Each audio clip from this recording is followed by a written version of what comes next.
اگر یہ ویڈیو آپ کے سامنے آئی ہے تو یہ اللہ تعالیٰ کی طرف سے آپ کے لیے ایک خاص اشارہ ہے۔ ربی انی مغلوبن فانتصر، اے میرے رب میں مغلوب ہو گیا ہوں، بس تو میری مدد فرما۔ یہ ایک ایسی دعا ہے جو سیدنا نوح علیہ السلام نے اس وقت مانگی تھی جب ہر دروازہ بند ہو گیا تھا، جب ہر کوشش بے اثر لگ رہی تھی، جب لوگ مذاق اڑا رہے تھے، جب صبر کی حد ختم ہو چکی تھی۔ اس وقت نوح علیہ السلام نے اللہ کے حضور بس ایک جملہ کہا، ربی انی مغلوب فانتصر۔ یہ دعا صرف الفاظ نہیں بلکہ ایک تھک کر جھک جانے والے دل کی صدا ہے۔ جب انسان اپنی حد تک سب کچھ کر لیتا ہے، جب بات لوگوں سے نہیں بنتی، جب حالات قابو سے باہر ہو جاتے ہیں، تو وہ اللہ کے سامنے کہتا ہے، یا رب میں ہار گیا، اب تو سنبھال لے۔ یہی اصل ایمان ہے۔ یہ وہ لمحہ ہے جب بندہ اپنی طاقت چھوڑ کر اللہ کی طاقت مان لیتا ہے۔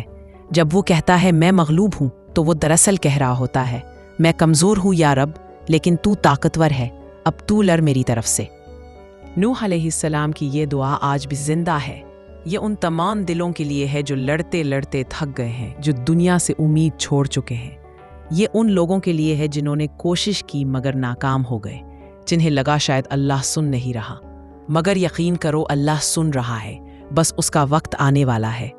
اللہ کے فیصلے دیر سے آ سکتے ہیں مگر وہ آتے ضرور ہیں، اور جب اللہ انتقام لیتا ہے تو انصاف کے ساتھ لیتا ہے۔ نوح علیہ السلام کی قوم نے جب اللہ کے نبی کی بات نہ مانی، مذاق اڑایا، تو پھر وہ دن آیا جب پانی نے زمین سے نہیں بلکہ آسمان سے بہنا شروع کر دیا۔ یہ اللہ کی مدد تھی۔ فانتصر کا جواب تھا۔ آج اگر تمہارے دل میں بھی یہی درد ہے، اگر تم بھی کہہ رہے ہو یا رب میں مغلوب ہو گیا ہوں، تو پھر یہ سمجھ لو کہ تمہاری دعا سنی جا رہی ہے۔ اللہ دیکھ رہا ہے تمہاری خاموشیاں، تمہارے آنسو، تمہاری بے بسی۔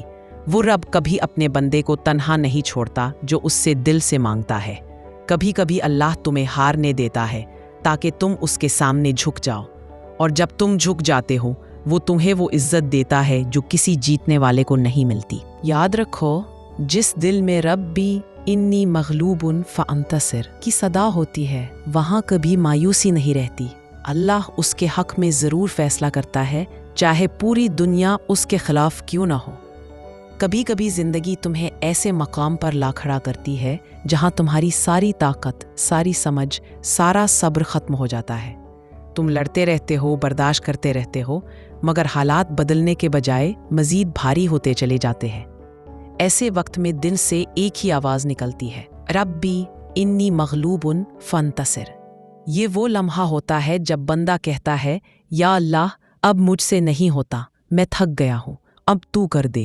یہی وہ کیفیت تھی نوح علیہ السلام کی۔ نوح علیہ السلام نے اپنی قوم کو 985 سال تک سمجھایا، نہ غصے میں نہ نفرت میں، بس محبت سے، امید سے، دن رات پیغام پہنچایا، دروازے کھٹکھٹائے، لوگوں کے دل جیتنے کی کوشش کی۔ لیکن جواب کیا ملا؟ تکبر، مذاق، انکار۔ جب ساری کوششیں ناکام ہو گئیں، جب دل بھی تھک گیا، تب انہوں نے یہ الفاظ کہے، ربی انی مغلوب فانتصر، اے میرے رب میں مغلوب ہو گیا ہوں، اب تو ہی مدد کر۔ یہ الفاظ ہمیں یہ سبق دیتے ہیں کہ اللہ کے نزدیک ہار جانا غلط نہیں، غلط یہ ہے کہ ہم اللہ سے مانگنا چھوڑ دیں۔ نوح علیہ السلام نے ہار مان لی تھی، مگر لوگوں سے، اللہ سے نہیں۔ انہوں نے بس کہہ دیا، یا رب اب میں نہیں کر سکتا، تو کر دے۔ اور جب بندہ یہ کہہ دیتا ہے، تب اللہ خود اس کے حق میں لڑتا ہے۔ اللہ نے نوح علیہ السلام کی فریاد سنی، زمین نے پانی اگل دیا، آسمان سے بارش برسنے لگی۔ وہی لوگ جو طاقتور لگتے تھے لمحوں میں ڈوب گئے، اور نوح علیہ السلام جنہیں سب کمزور کہتے تھے انہیں اللہ نے نجات دے دی۔ یہ تھی فانتصر کا جواب، اللہ کی مدد۔ یہ آیت آج کے انسان کے لیے بھی اتنی ہی سچی ہے جتنی اس وقت تھی۔